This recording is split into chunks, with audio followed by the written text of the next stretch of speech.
Kaya too strong sepertinya ya. Kayes too strong juga. Onyx too strong memang. Betul. Sampai situ emang muat. Bisa ya. Hayabusanya di sana ya. Lah ada Hayabusa di situ ya. Oke. Lanjut lagi. Nih buat teman-teman juga kita dapat salam nih. Ataupun kita ingin mengantarkan salam juga buat teman-teman yang ada di sini polis yang sedang nobar juga untuk sekarang. Apa kabar kalian? Sehat-sehat. Mudah-mudahan di sana ya tetap semangat juga nontonnya. Betul. Pecahkan coba itu suara. Berikan semangat-semangat kalian yang ada di sana. Yes. Aduh, homeless katanya. Diledekin loh. Ya ampun. Tolong. Makanya pindah ke Indonesia aja. Ya udah yuk pindah Yuk sini pindah yuk. yuk, Indonesia yuk. Terus. Wow. Berapi-api seperti ini ya. Agustusan, RRQ Hoshi main serius, RRQ Kingdom mengawal dan kehalang gitu ya.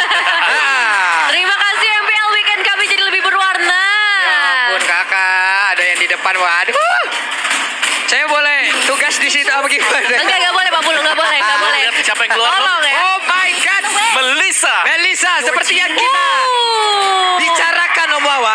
Melisa. Ini Melisa enak banget buat lawan Popol Kupa. Lawan Link juga enak. Iya, benar dia punya Dia shield. punya go away masalahnya. Dia punya Kowe, dia punya shield. Yap, dia punya shield dan Critical-nya tinggi banget. orang nggak bisa nabrak dia. Yang untuk hero milih nggak bisa nabrak Betul. dia. Iya. Dan mayoritas ya Pakito juga bakal susah untuk bisa Yap. masuk nanti dari zona go away-nya dia. Ini yang kita bicarakan tadi di match sebelumnya ya. Di Om, ya? match sebelumnya kita udah bicara. Hanya Salah ada- satu. iya. Salah dua. Salah dua yang ada di MPL Indonesia itu penggunanya cuma dua nih. Dua. Sejauh ini. Satu Clover. Clover dan Satu juga lagi, cewek.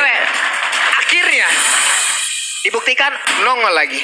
Misalnya mereka sama-sama punya jarak. Satu punya middle-nya, yang satu juga punya si Kupa.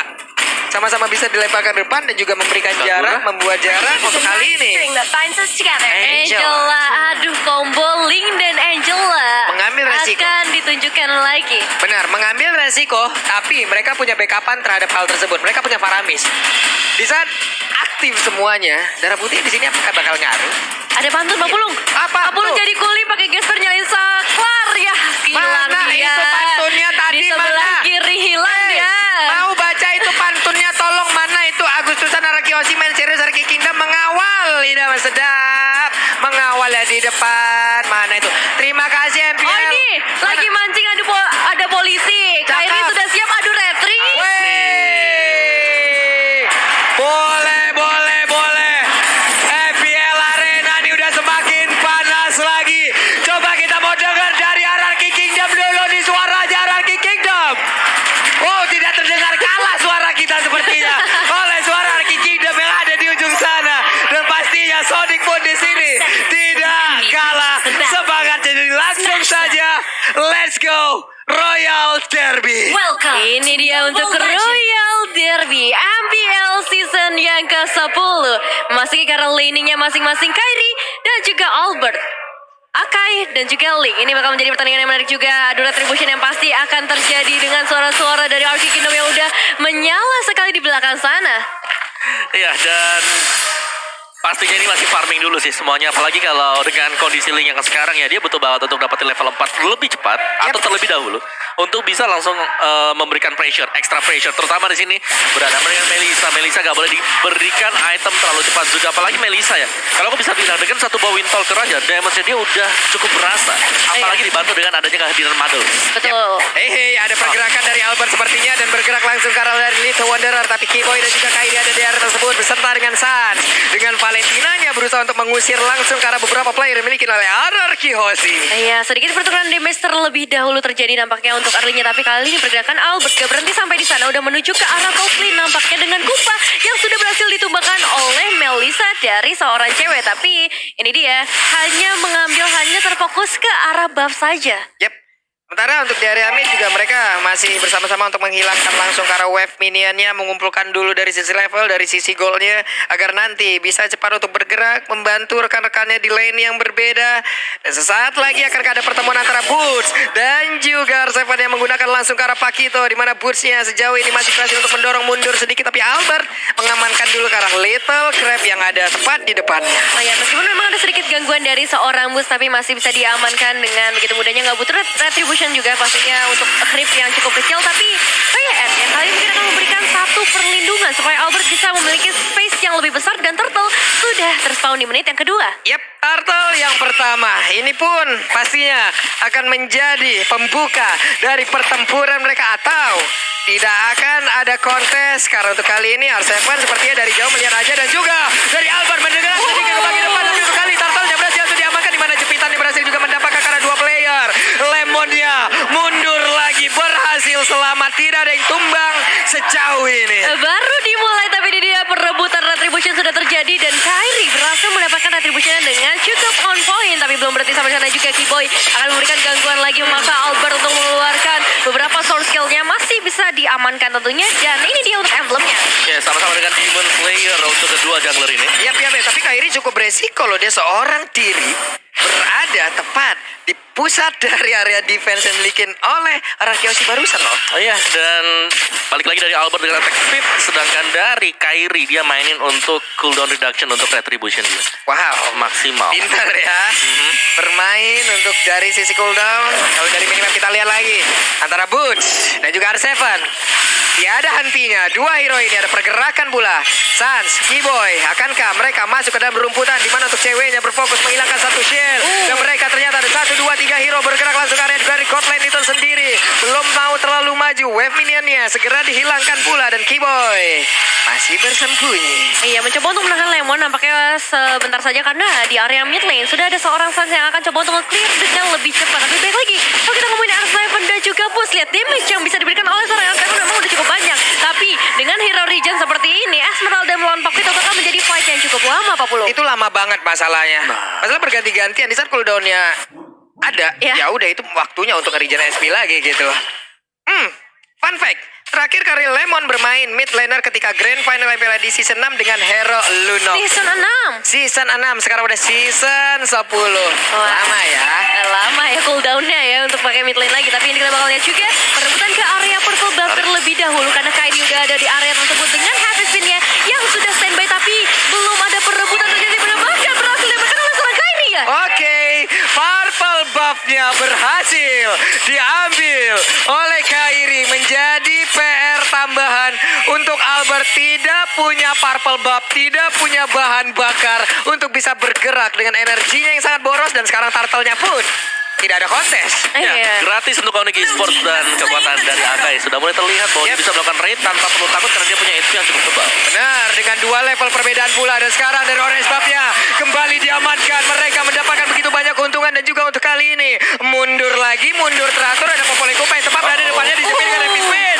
Dan sepertinya tidak akan bisa selamat dengan begitu banyaknya serangan yang diberikan oleh Onyx Esports. 4 pemain melawan 2 pemain tentu saja dari Onyx Esports bisa mendapatkan Skylar dengan begitu mudahnya. Tapi nggak cuma Skylar yang menjadi target mereka. Berikutnya masih ada outer turret di area top lane. Lemon menjadi salah satu penjaga yang begitu baik. Semuanya di-clear dengan begitu cepat. Tapi untuk mid lane-nya mereka juga harus memberikan satu penjagaan. Yap, Boots hanya seperempat mana lagi. Ya, yang serem Bakal dari kurang. Melissa yang sudah berhasil untuk menyelesaikan Wind Talker semenjak menit yang keempat tadi. Yep. Pressure dia bakal jauh berasa ya, apalagi dengan Popol Kupa yang HP-nya ini adalah salah satu marksman dengan lowest HP yang ada di lane of the. Untungnya dia masih punya sedikit backupan dengan shield yang dimiliki nih Om ya. Dengan shield yang bisa dihasilkan juga dari source skill yang dia punya. Cuman untuk Melissa, my eyes on you-nya akan sangat mengganggu sekali, memberikan jarak yang begitu nikmat. Dia hanya tinggal memberikan damage-nya saja. Dan juga untuk kali ini ada silent, ada efek silent yang berhasil langsung dilakukan dan Sans-nya harus mundur kembali, sabar. Iya, memberikan satu copy ultimate dengan ayamnya. Tapi kali ini perebutan lagi-lagi terjadi di area purple buff. Masih bisa diamankan Albert. Udah punya bahan bakar nih untuk saat ini 40. Tapi masih di area mid lane Lemon bersama seorang VN. Belum ada satu inisiasi fight yang mau dibuka terlalu jauh oleh kedua tim. Fokus objektif. Yap, plus Kyrie juga tadi sepertinya masih menahan untuk sisi retribution-nya ya. Yap. Dia menahan, dia ingin mengadu aja dari seluruh shot yang dia miliki. Dan juga Lemon mulai bergerak maju, ngecek dulu ke dalam rumputan. Siapa saja yang ada di dalam rumput tersebut. Dan sekarang Orange Buff-nya akankah berhasil menjadi milik dari Kyrie. Dan benar aja sepertinya Orange Buff menjadi milik dari Akai. Ini udah masuk ke dalam skema permainan untuk Onyx Esports. Bagaimana mereka bisa untuk men-zoning out RK Hosting. Jungle mereka semuanya juga bisa diambil oleh Onyx Esports. Objektif Turtle lagi dan lagi seharusnya ini tanpa kontes sama sekali. Jadi Onyx mereka benar-benar unggul.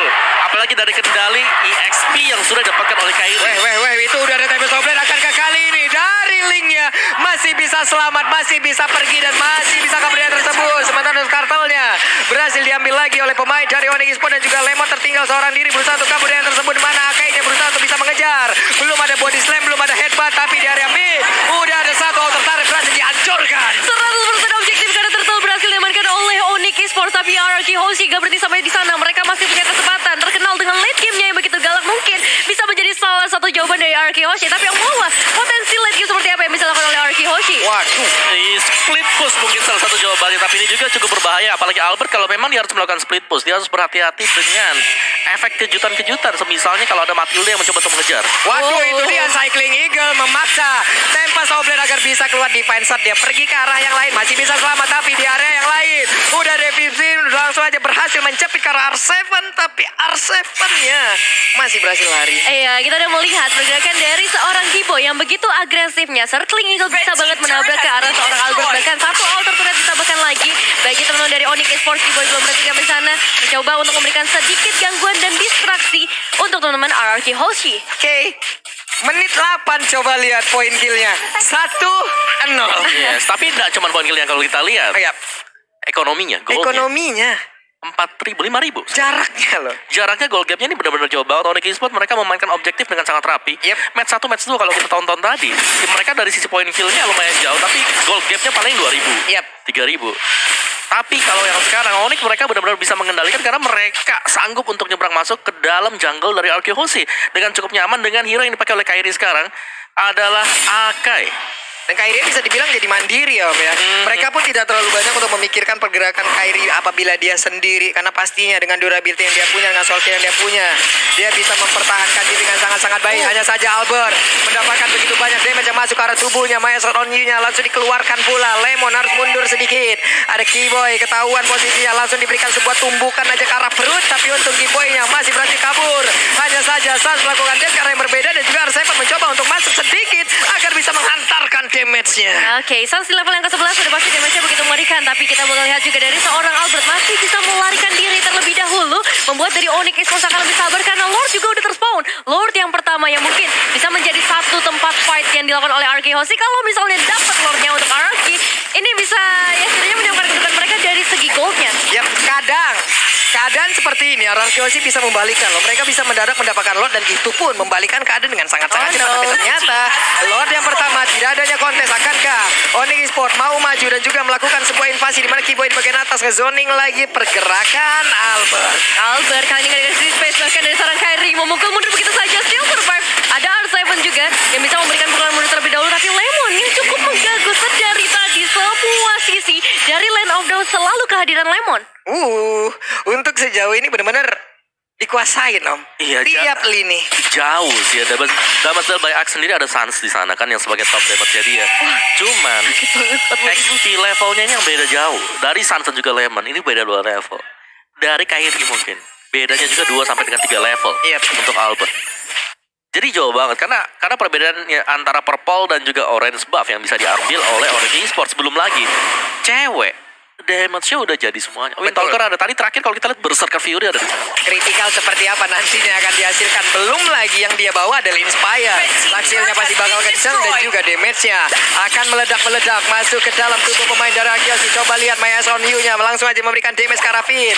Finn harus mundur sedikit ke bagian belakang, dan Kairi-nya beserta dengan player yang lain mencoba untuk perlahan tapi pasti masuk ke dalam area pertahanan yang dimiliki oleh RRQ Hoshi. Menuju ke arah base turret, tapi kali ini masih bisa ditahan semua, memberikan satu penjagaan yang luar biasa dari RRQ Hoshi. Belum berarti karena minion wave-nya akan segera mereka keluar terbuka, tapi Albert masih survive dengan adanya hardgun yang dibuka juga. Lemon di bagian belakang, tapi kabarnya memang Sonic karena beberapa pemain tapi gak ada damage yang terasa yang bisa masuk ke dalam tubuh dari Onyx Esports. R7 sendirian di sana, gak ada backupan damage dan membuat R7 harus hilang untuk pertama kalinya. Oke, 2 player hilang Om Wawa. 3-0 adalah poin kill sementara. Nice response tadi yang dilakukan oleh Sans. Dia membalaskan Cold Altar langsung juga Cold Altar aktif dari Valentina. Oke, mereka sepertinya udah mulai panas. Udah siap untuk memaksakan apa yang mereka inginkan, yaitu kemenangan di game yang pertama. Kenapa? Karena sudah mulai berkumpul seluruh hero dari Onyx Esports, tapi mereka lebih memilih untuk mundur terlebih dahulu ada utility di tempat yang lain yang bisa mereka ambil. Gila, ini stabil banget buat Onyx Esports. Tidak terlalu memaksakan untuk langsung naik melakukan end. Dan dari item build-nya juga, Melissa dari cewek sudah full item damage. Dia bahkan punya satu buat steel leg plate untuk berjaga-jaga. Sedangkan item dari Skyler baru jadi 2. Tidak bisa mengejar damage dari cewek. Jadi cewek udah terlalu jadi banget. Belum lagi coverannya dia, Clock of Destiny, Lucky Extraction, Holy Crystal. Ini buat Sun. Enchanted Talisman juga di sana. Waduh. Beda golnya sampai 10.000. Terlalu jauh dari sisi gap goldnya. Jadi RKO sih ya satu-satunya jalan sekarang mereka harus bisa main, sabar, tarik ulur. WWN Bulldog. Wah, Semakin sulit untuk dideketin. Iya. Go away-nya aja adalah salah satu PR. Iya. Dan sekarang dia punya WWN. Mau gimana lagi PDKT-nya ya kan? Iya. Tapi kali ini Lord udah spawn dan akan menjadi beberapa pertarungan selanjutnya di mana dari Onyx bahkan udah mulai memberikan satu inisiasi. Yap. Sementara itu untuk Lordnya udah mulai dicolek, udah mulai diberikan damage-nya. Tidak akan ada kontes lagi dan lagi dari Arkeosi karena mereka masih hanya akan menahan dari dalam base-nya. Oke. Purple buff pun kembali diambil. Iya, Kupa nggak bisa ngedapetin satu pun turret. Popol dan Kupa yang terkenal dengan PT jasa bongkar turret kali ini nggak ada satu outer pun yang bisa disentuh dari Onyx Esports. Dan dengan adanya Lord di area mid lane yang udah mulai bergantung jadi bencana di mana satu spawn yang dibuka oleh seorang cewek mampu untuk memberikan damage ke arah 3-4 pemain sekaligus. Maya Sonyu-nya bukan main tadi, damage-nya area dan semuanya langsung mundur teratur. Balik kanan gerak dan sekarang Lordnya sudah mulai masuk ke bagian dalam di mana Maya Sonyu langsung begitu saja dan juga untuk altarnya langsung saja memberikan sebuah damage yang begitu mematikan plus. Sebuah backupan juga kepada rekan-rekan tapi Pakito malah bergerak nyawa dengan begitu banyaknya damage. Tapi untuk kali ini ada type of yang langsung dikeluarkan. Apakah dia bisa mendapatkan karena satu orang di mana Melisanya harus jauh tapi Albert berjuang seorang diri di bagian belakang di mana untuk Angel aja seorang diri berusaha dan untuk kali ini Lordnya masih free sejauh ini namun dari Skylar berhasil untuk kabur ke bagian belakang dan jangan regenerate tidak punya dan mereka punya kesempatan mendapatkan game yang pertama. Onyx Esports. Onyx Esports, congratulations, game yang pertama berhasil mereka eksekusi dengan luar biasa, menjadi satu tren yang positif tentunya untuk membuka mereka melawan RRQ Hoshi di Royal Derby APL season yang ke-10. Cukup tenang permainannya, cukup santai permainannya, Objektif, tapi terakhirnya ya, nggak dikasih napas. nggak dikasih napas. ya ini objektif play dari Onyx Esports dengan mungkin kehadiran dari coach juga ya. Iya. Macro play dari Onyx Esports ini rapi banget. Mereka bisa masuk dengan nyaman, keluar masuknya strategi mereka berjalan sesuai dengan apa yang mereka harapkan dengan membawakan draft seperti ini. Ya, mereka nggak buru-buru, mereka nggak cari eliminasi, tapi Gak ada lihat sama sekali. 3 turtle berhasil diamankan, nggak ada kontes bahkan Om Wawa. Ya 1-0 dari sisi poin killnya tadi. Iya, Tapi dari goal gap-nya 5.000. Berarti mereka dapat platingan gold. iya. Mereka dapetin Kirby's Jungle. Ya mereka dapat semuanya. Mereka pressure-nya dapat. Dan Ayo. itu membuat dari RKO sih mereka tak bisa nabrak juga. Karena secara lu kalah item, kalah level. Ya cukup mudah. Belum lagi dengan adanya Akai